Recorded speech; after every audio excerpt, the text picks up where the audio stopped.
আসসালামু আলাইকুম ওরহমতুল্লাহি ওবরাকাতুহ। হজরত মুসা আলাইসাল্লাম ছিলেন সেই মহান নবী যার সাথে আল্লাহ সরাসরি কথা বলতেন। তার জীবন ছিল ইবাদত, ন্যায় ও সংগ্রামের এক প্রতিচ্ছবি। একদিন মুসা আলাইসাল্লাম যখন তার গৃহকোণে একান্তে আল্লাহর ধ্যানে মগ্ন ছিলেন, ঠিক তখনই এক অপরিচিত ব্যক্তি তার ঘরে প্রবেশ করলেন। আগন্তুকের বেশভূষা ছিল অতি সাধারণ, একজন সাধারণ পথিক বা অতিথির মতোই, কিন্তু তার চোখের দৃষ্টিতে ছিল এক স্থিরতা যা কোনো মানুষের মধ্যে সচরাচর দেখা যায় না। মুসা আলাইসাল্লাম তাকে দেখে শুধালেন, কে আপনি? কেন এসেছেন আমার কাছে? আগন্তুক এবার কোনো ভূমিকা না করে সরাসরি নিজের পরিচয় দিলেন। তার কণ্ঠস্বর ছিল গম্ভীর কিন্তু শান্ত। তিনি বললেন, আমি আজরাইল, মৃত্যুর ফেরেশতা। আল্লাহর নির্দেশে আপনার রুহু কবজ করার জন্য এসেছি। মৃত্যুর ফেরেশতার এই আকস্মিক উপস্থিতি এবং তার সরল স্বীকারোক্তি মুসা আলাইসাল্লামকে বিস্মিত করে তোলে। তিনি জানতেন তার মরতে হবে, কিন্তু এভাবে মানুষের রূপে এসে কেউ তার প্রাণ নিতে চাইবে তা তার ধারণার বাইরে ছিল। মুসা আলাইসাল্লাম ভেবেছিলেন আজরাইল আলাইসাল্লাম ছলনার আশ্রয় নিয়ে এসেছেন। তার মনে হলো এই আগন্তুক আল্লাহর ইচ্ছার বিরুদ্ধে কাজ করছেন। মুসা আলাইসাল্লাম এর মধ্যে তখন মানবীয় ক্রোধের এক প্রবল ঢেউ উঠল। তার নভিসুলভ প্রজ্ঞা একপাশে রেখে ক্ষণিকের জন্য তিনি একজন তেজস্বী মানুষ হয়ে উঠলেন। তিনি মুহূর্তের মধ্যে হাত উঠিয়ে সেই আগন্তুক অর্থাৎ আজরাইল আলাইসাল্লামের মুখে সজোরে এক চপেটাঘাত করলেন। আঘাত এত তীব্র ছিল যে আজরাইল আলাইসাল্লামের একটি চোখ নষ্ট হয়ে গেল। আহত আজরাইল আলাইসাল্লাম তখন আর কালক্ষেপণ না করে দ্রুত আল্লাহর দরবারে ফিরে গেলেন। তিনি আরশে গিয়ে অভিযোগ করলেন, হে আমার প্রতিপালক, আপনি আমাকে এক বান্দার কাছে পাঠিয়েছেন যে মরতে চায় না। আমি আপনার নির্দেশ পালন করতে গিয়েছিলাম, আর সে আমাকে আঘাত করে আমার চোখ নষ্ট করে দিয়েছে। আল্লাহ সব জানতেন, সব দেখছিলেন। তিনি তখন মৃদু হাসলেন, কারণ মুসা আলাইসাল্লামের এই কাজ কেবল মানবিক প্রতিক্রিয়া ছিল। আল্লাহ তখন আজরাইল আলাইসাল্লামকে বললেন, ফিরে যাও আমার বন্ধুর কাছে। আল্লাহর কুদরতে আজরাইল আলাইসাল্লামের চোখ পূর্বের মতো হয়ে গেল। এরপর আল্লাহ তাকে এক নতুন প্রস্তাব দিয়ে আবার মুসা আলাইসাল্লামের কাছে যেতে বললেন।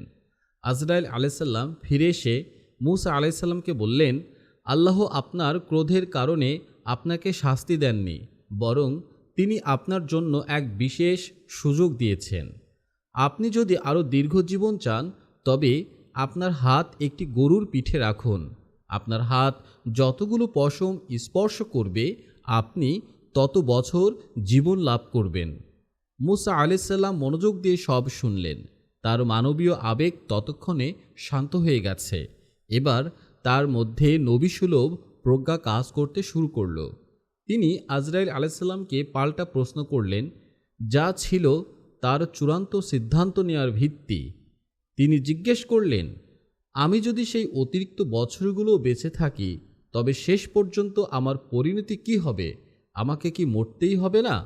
আজরাইল আলাইসাল্লাম উত্তর দিলেন, অবশ্যই মরতে হবে, কারণ মরণ হলো আল্লাহর চিরন্তন বিধান, যা কারো জন্যই লঙ্ঘন করা হবে না। মুসা আলাইসাল্লাম তখন এক দীর্ঘ নিঃশ্বাস নিলেন। তার চেহারায় ফুটে উঠল এক স্বর্গীয় সন্তুষ্টি। তিনি বললেন, তবে আমি আর অতিরিক্ত জীবন চাই না। যে পরিণতি অনিবার্য, তাকে বিলম্বিত করে লাভ কি? বরং আমাকে এখনই আমার রবের কাছে নিয়ে চলো। আমি এখন তার দিদার লাভ করতে চাই। মুসা আলাইসাল্লাম যখন স্বেচ্ছায় মৃত্যুর জন্য প্রস্তুত হলেন, তখন আল্লাহর কাছে তার একটি মাত্র আর্জি ছিল। তিনি আকুতি জানিয়ে বললেন, হে আমার প্রভু, আপনি আমাকে পবিত্র ভূমি বাইতুল মুকাদ্দাসের কাছে দাফন করার অনুমতি দিন। তিনি আরও স্পষ্ট করে বললেন, যেন তার কবর সেই পবিত্র স্থান থেকে কেবল একটি ঢিল ছোড়ার দূরত্বে হয়। আল্লাহ তার প্রিয় বন্ধুর সেই শেষ ইচ্ছা পূর্ণ করলেন। এরপর আজরাইল আলাইসাল্লাম অত্যন্ত বিনয় ও সম্মানের সাথে মুসা আলাইসাল্লামের পবিত্র রুহু কবজ করলেন। মুসা আলাইসাল্লামের দাফন ছিল এক অলৌকিক ঘটনা। এই পৃথিবীর কোনো মানুষ বা জিন তার জানাজায় বা দাফনে অংশগ্রহণ করেননি। স্বয়ং আল্লাহই তার ফেরেশতাদের মাধ্যমে সেই জানাজা ও দাফনের ব্যবস্থা করেছিলেন। ফেরেশতারা এসে তার দেহকে পবিত্র কাফনে রাখলেন এবং অত্যন্ত সম্মানের সাথে তার শেষ আর্জি অনুযায়ী পবিত্র ভূমির কাছে সমাহিত করলেন। এই দাফন ছিল আল্লাহর বন্ধুর জন্য তার বিশেষ উপহার। বহু বছর পর মিরাজের রাতে মহানবী হজরত মুহাম্মদ মুস্তাফা সাল্লাল্লাহু আলাইহি সাল্লাম দেখেছিলেন এক অবাক করা দৃশ্য। মুসা আলাইহিস সালাম তার কবরের পাশে দাঁড়িয়ে নামাজ পড়ছেন।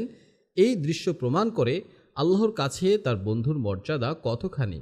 মুসা আলাইহিস সালাম দেখিয়ে গেলেন, একজন মুমিন যখন স্বেচ্ছায় আল্লাহর ফয়সালাকে মেনে নেয়, তখন সে মৃত্যুতেও এক ভিন্ন শান্তি লাভ করে।